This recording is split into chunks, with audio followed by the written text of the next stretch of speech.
I knew something was off the moment I saw the cake. It didn't say congrats, Sarah, like the mock-up HR showed me on Thursday.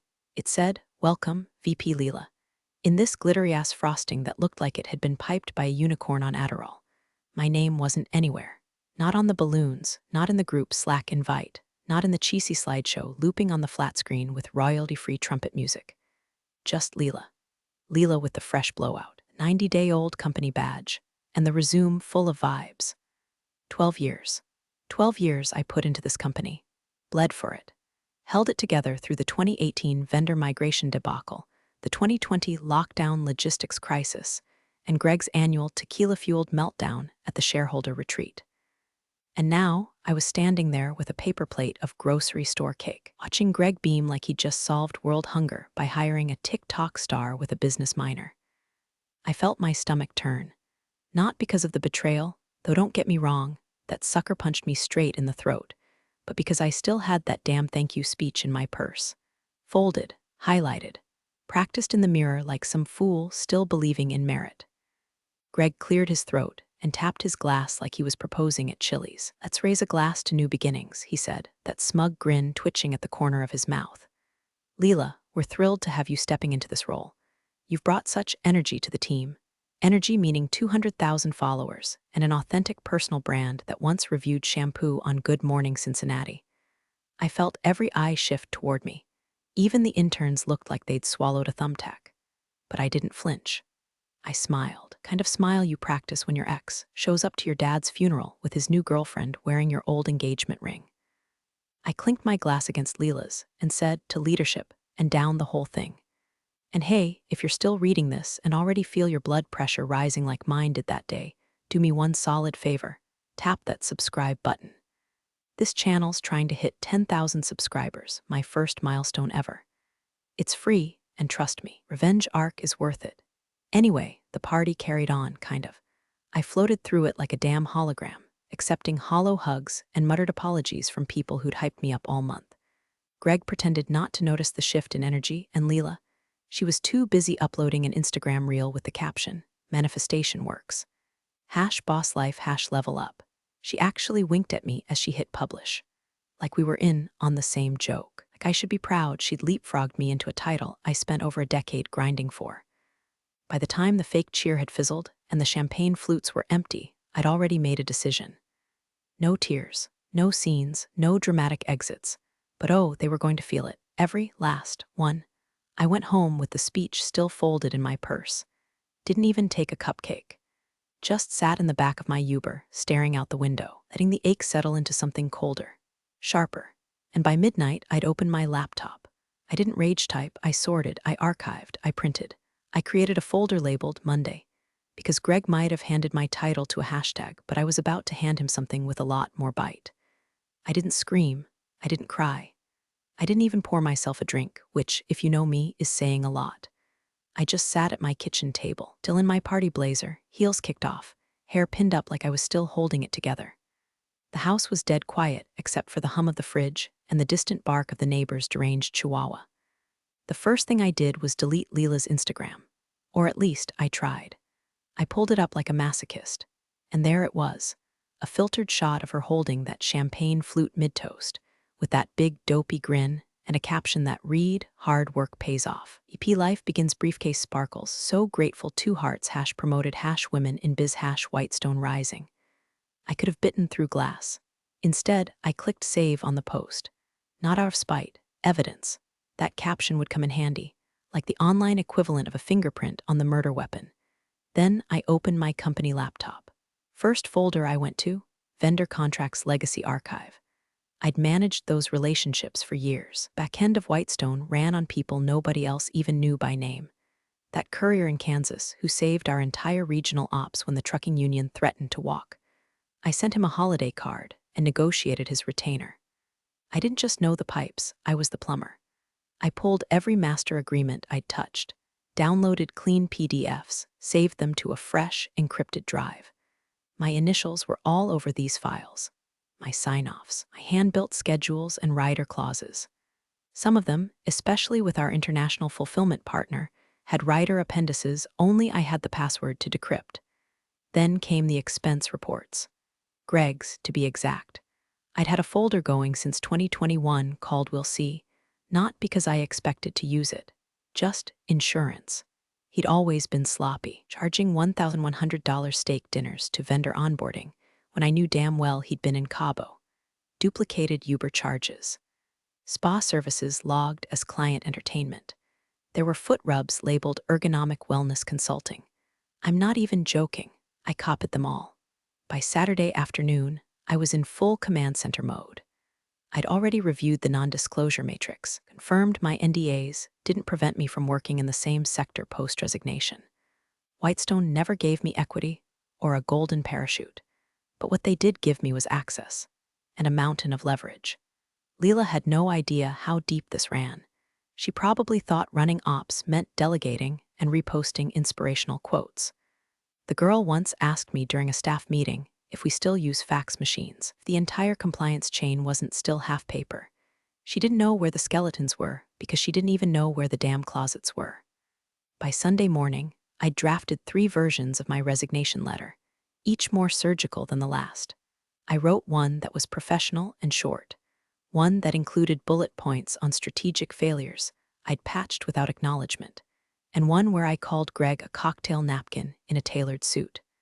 I deleted that one. Early, midway through organizing my files, I came across an old email thread with Jacob Mendoza. A decade ago, he was a mid-level project lead at a logistics startup we partnered with. These days, he ran Mendoza and Hartwell Capital, and if LinkedIn was to be believed, he was currently looking to invest in a B2B logistics platform with senior ops talent. I flagged it, then I booked a flight. Monday, 6:15 a.m. I didn't rage, I didn't spiral, I made a plan. Every folder labeled, every thread backed up. By Sunday night, the only thing left to do was hit send. Let Greg have his VP Barbie and her glitter captions. I was taking the plumbing. The email went out at exactly 8:55 a.m., time to hit just before the weekly ops check-in, right as the caffeine was kicking in and before anyone could raise the red flag. It was short, surgical. No rant, no drama, no passive-aggressive barbs. Just 3 paragraphs of closure that read like a resignation and felt like a confession from someone who already knew the fallout was coming. Subject: formal resignation to Greg, HR, legal effective immediately. I will be resigning from my position at Whitestone Ventures. I appreciate the opportunities I've had to contribute to the company over the last 12 years, and I'm grateful for the professional relationships built along the way. Be unavailable for transition or follow-up, and I trust the leadership team is well-positioned to move forward. All relevant documentation has been archived and remains accessible via my department's shared drive. Sarah D. Whitaker. Simple, clean, a scalpel, not a sword. And by the time Greg's forehead vein popped reading it, I was already somewhere above Kentucky, midair with the window blind cracked just enough to let in a sliver of gray morning light. No laptop, no work phone, just me, a neck pillow, and a business-class Bloody Mary because hell yes, I booked it on miles. The flight attendant asked what I was headed out for. I told her a meeting, which wasn't a lie. Jacob Mendoza's assistant had confirmed the lunch reservation the night before.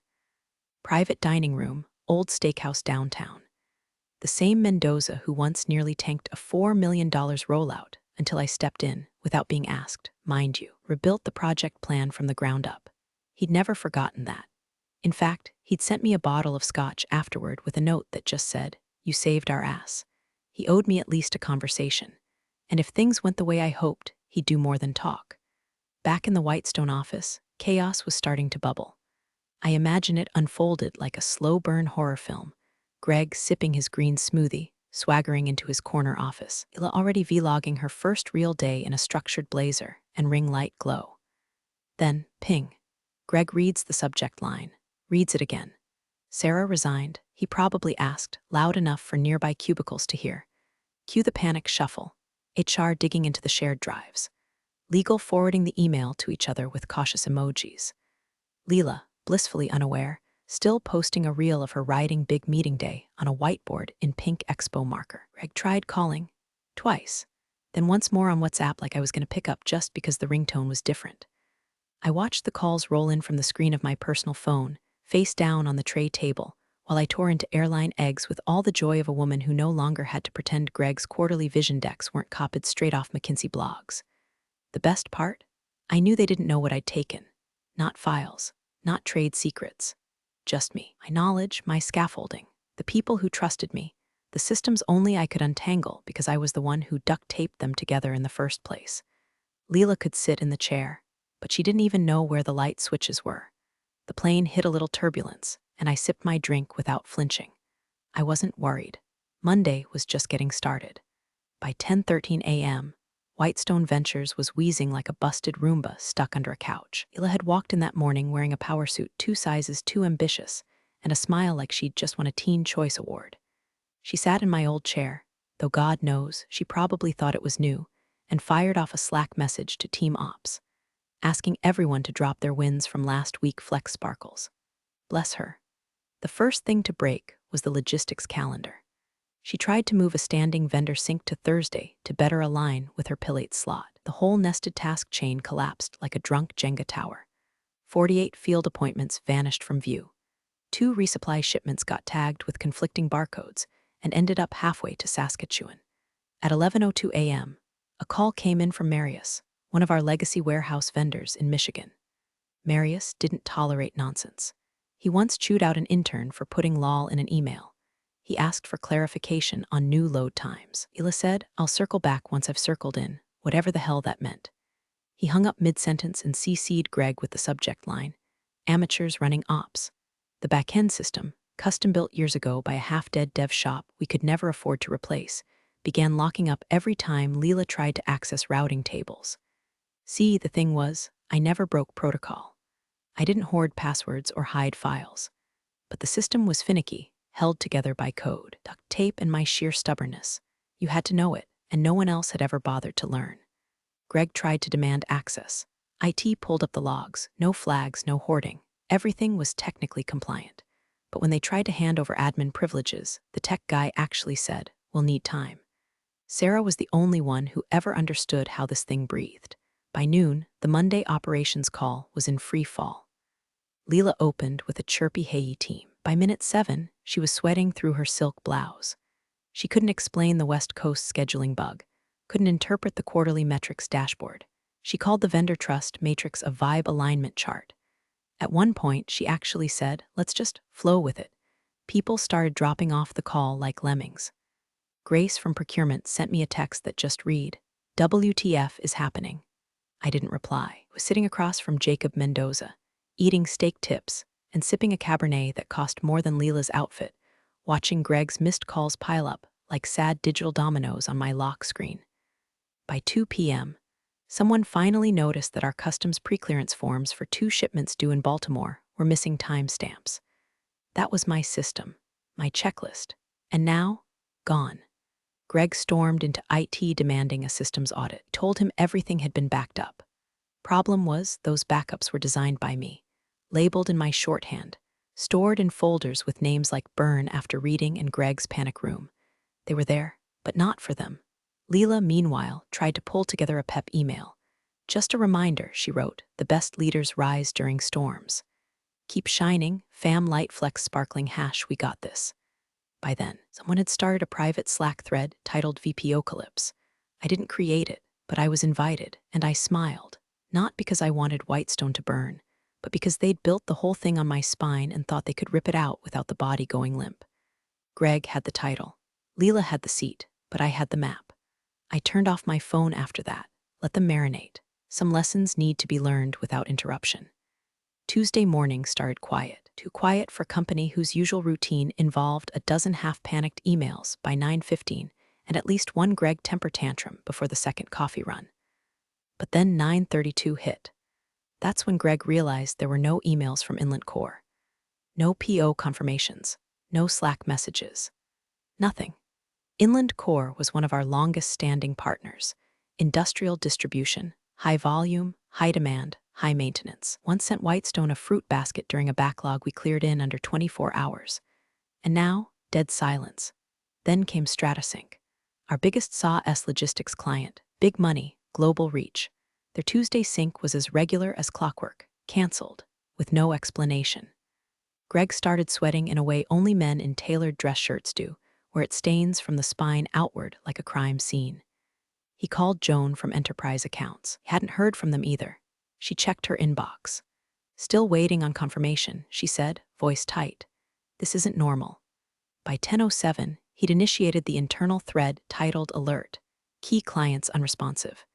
It pinged every director-level staff member with the kind of urgency normally reserved for lawsuits or when the Wi-Fi goes down during quarterly earnings. And then, just after 11, someone from sales dropped a bomb in the thread. Jacob Mendoza just posted a lunch pic with Sarah Whitaker and 2 Inland Core execs. Tag, #fresh starts #strategic growth. Greg's pulse probably skipped 3 beats. He clicked the link. There I was, centered in the frame, hair down, blazer sharp, holding a glass of white wine and looking like I'd never heard of Whitestone in my life. No Whitestone logos, no confidential intel, just lunch. A new beginning. She take anything? Someone typed into the email thread. Are we protected under non-compete? Another added. Should we involve legal? Legal chimed in 15 minutes later. Their message was a punch to the gut, wrapped in velvet. At this time, there's no indication Miss Whitaker has violated any contractual obligations. She exited cleanly, gave appropriate notice, and maintained compliance with IP and non-solicitation protocols. Recommend caution before pursuing formal action. Translation, she played you, by the book. Lila tried to downplay it in the leadership group chat, something about how competitors will always try to poach, but our culture is what keeps people loyal. No one responded for a solid hour. Meanwhile, Inland Core's rep declined our meeting reschedule with a cold, 2-word reply, no need. Stratasync emailed Greg directly with a vague note. We've been evaluating other partnerships for strategic alignment. Appreciate the relationship to date. Strategic alignment, that's corporate for, we're out, and you won't get the chance to fix it. Greg spent the afternoon pacing like a zoo animal. He told Lila to be visible and sent her to do a walk around on the office floor like she was some kind of panicked mascot. He asked IT to check server logs. Showed nothing. No suspicious downloads, no file transfers. I'd archived what needed archiving and nothing more. Not a single pixel out of place. Because I didn't need their files. I was the file. Every late-night call, every workaround, every nuance in vendor behavior or client redline, I remembered it. The human infrastructure they never valued until the lights flickered. And now, they were stumbling through the dark, wondering how the house collapsed with no warning. But it wasn't sudden. It was planned. Silently, precisely. Like a light switch flipped by the only person who knew where it was. It started with a folder labeled Q2 Reports Archive Final that mysteriously began circulating through the company Slack late Wednesday afternoon. No one knew who uploaded it. No one asked. But everyone clicked. Inside, a buffet of Greg's greatest hits. Line item. Client dinner Soho Prime $1,240.76. Attached receipt. 2 Wagyu steaks, 3 bottles of Barolo, and a $300 cigar flight from a cigar lounge in Monaco. Problem? We don't have any clients in Monaco. Another, transportation to strategic offsite. The Uber receipt showed a pickup at a bar in Tribeca and drop-off at a hotel in Brooklyn, timestamped 2:14 a.m. The passenger name was redacted, but the driver comment read, pickup was drunk and didn't tip. Then came the kicker, an entire week labeled Client Development, Confidential, that coincided with Greg's now infamous tequila bender in Chalum. There were beachfront massages, poolside cocktail service, even a jet ski rental, all logged as wellness networking. By 3:17 p.m., HR had opened a formal investigation. Anonymous email had landed in their inbox with the subject line, Suggestion, Audit Greg's Reimbursements. The body simply read, Start with Q2, compare it to the corporate card feed. Good luck. Someone screenshotted the notification and posted it in the private Slack thread VPOcalypse. That thread had over 40 members now. And while Greg was upstairs pretending to be busy, Lila was downstairs blowing up a client call, taken point on a pitch to Copperway Solutions, an old, proud client that Sarah Whitaker had personally onboarded back in the 4 spreadsheets and a handshake days. The ask was simple, renew at legacy pricing with a slight increase. Easy money. But Lila, in all her ring light glory, opened the call by quoting the new pricing tier without the grandfathered discount. She didn't notice the tone shift. She didn't clock the silence. She just kept going, chipper as a Girl Scout on commission. The Copperway rep stopped her mid-slide and said, That's a 38% increase over our agreement. Sarah assured us that wouldn't happen. Lila blinked. Who's Sarah? The call ended 2 minutes later. By 4:06, Copperway emailed a formal request to review their exit options. Back upstairs, Greg was in his office with the door shut and blinds down, a rare move that everyone knew meant one thing: damage control. He was on the phone with legal, with HR, with someone at accounting, trying to plug a dam that was cracking by the second. But his voice, normally a confident drone, sounded strained, panicked. He came out only once to bark at Lila in front of everyone. Why didn't you verify the legacy pricing? She turned red, then pale, then red again. No one gave me a list. You didn't ask. He snapped and then stormed off. Room fell into that weird kind of silence that sticks to the walls even after the sound leaves. People weren't just gossiping anymore. They were watching, studying, smelling the rot under the drywall. I imagine Greg sat at his desk that night and opened that Slack folder. Saw his own name on receipts he barely remembered. Realized that someone somewhere had been keeping score. That the quiet woman he publicly skipped over for a VP promotion might have walked out the front door, but didn't leave empty-handed. And for the first time in years, I bet he realized what it felt like to be exposed. No titles to hide behind, no glittery LinkedIn posts, just cracks. Cracks in the foundation, spidering faster with every passing hour. And I was only getting started. The meeting with Jacob Mendoza was supposed to be a formality, just a lunch. Catch up, maybe a few ideas scribbled on a napkin. But by the time we'd ordered our second round of espresso martinis, he slid a leather folio across the table and said, "We don't want to hire you. We want to unleash you." Inside, a job offer with no job title. Your role, he said, grinning, is whatever breaks the most ground. Strategist, closer. Assassin, you'll hunt targets, design sabotage, build better systems in the ashes. No org chart, no red tape, no Gregs. The base salary was already more than I'd made at Whitestone after 12 years of loyalty raises. The bonus structure. Let's just say the ink hadn't even dried on my NDA, and I already had enough to cover a lake house and the therapy bills it would require. First assignment, Whitestone's upcoming expansion into the Pacific Northwest. A key market. Mendoza and Hartwell had their eyes on the same region. Where Whitestone planned to muscle in with legacy pricing and deadweight processes, Jacob wanted to go lean, fast, and sharp. They're already laying down rail, he said. But no one's watching the switches. That's where you come in. I didn't blink. I made a list on the flight back. Not just of clients, of people. People still at Whitestone who were brilliant, overlooked, or just quietly miserable. The ones who stayed late, fixed the bugs, held the walls up while Greg presented their ideas with his name on the slide deck. Nina in logistics, Jamal from pricing, the intern who coded an auto-inventory tool I once saved from being deleted. I remembered them all, and they remembered me. The first call was tentative, Nina. She answered on the third ring and said, "Please tell me you're building something." "I'm building something better," I said. She joined a week later. Then came Jamal. Then a ripple effect. People who had been waiting, not for permission, but for proof that leaving wouldn't mean starting over. That there was life after Greg, after Whitestone. I wasn't a martyr anymore, I was a magnet. Whitestone had spent years teaching me how not to lead. Now I was using every lesson against them. Better vendor tools, real-time analytics. No bloated chains of approval or death by PowerPoint status updates. Just speed, clarity, and execution. Even bought Lila's personal domain name. She hadn't secured it. Redirected it to a landing page that said, "Our office." Indefinitely, petty? Maybe, but satisfying like ice water down a sunburn. The confidence didn't come back all at once. It arrived in increments. The way I stood in a meeting. The way men twice my age shut up when I pulled up a spreadsheet. The way Jacob looked at me not like a gamble, but like a guarantee. I was different now.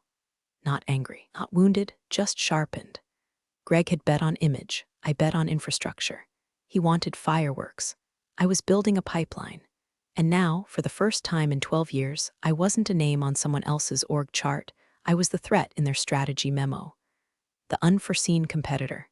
The ghost in the market they thought they owned. And I hadn't even launched yet. The boardroom was silent, except for the faint hum of the air conditioning and the clink of a trembling water glass as Greg tried to swallow his pride along with his panic. 12 chairs. 11 furious faces. And one empty one, supposedly reserved for the new VP of operations. But Lila hadn't shown up yet, probably because she was too busy damage controlling the PR nightmare that erupted the night before when her hash boss babe TikTok went viral for all the wrong reasons. The video, her bragging about leveling up fast in a male-dominated industry while mispronouncing logistics, had become meme fuel. Comments were brutal. Even the interns were sharing it with crying laugh emojis.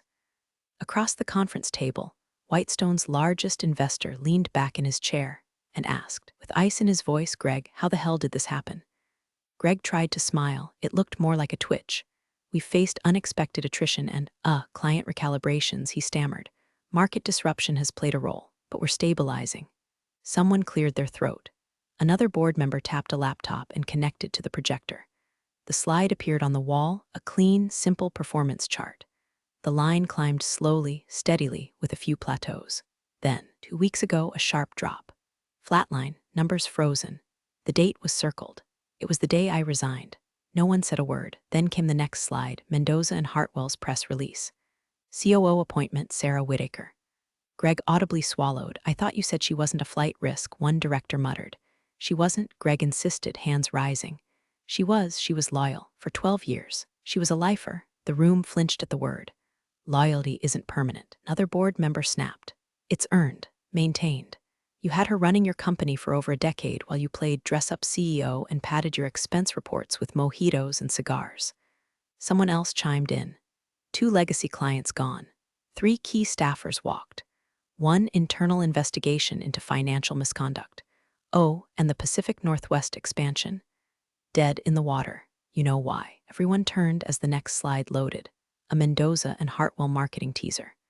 Coming soon, infrastructure reimagined. The logo shimmered against a deep navy background. Greg finally lost whatever was left of his grip. "This is a coordinated hit. She's sabotaging us. She had to take files, contacts. She's poisoning the well." Legal, seated quietly at the end of the table, lifted their head. No violations on record. Every interaction was above board. He didn't take anything, a beat. She just left. Lila arrived 20 minutes late, sunglasses on, hickeys from public opinion all over her reputation. She sat down silently as someone slid a folder toward her. "Your quarterly review," said the director. She didn't open it. Greg wiped his forehead and looked down the table like a drowning man searching for a rope. But the only thing coming was a motion to review executive leadership. The meeting ended with 0 claps, no handshakes, no jokes. Just chairs scraping and the quiet realization that Whitestone's future had walked out 2 weeks ago with a smile and a carry-on. And now, she was thriving. That afternoon, I did a press interview, part of our launch campaign for the new division. Clean backdrop, clean lines, confidence without apology. The final question was expected, but delicious. "Anything you'd like to say to your former employer?" I smiled just enough for it to sting. "Maybe next time," I said, "they'll know who not to underestimate." Thanks for joining the fun, you office survivors. Subscribe for more switch-flicking drama. Let's make your former coworkers sweat.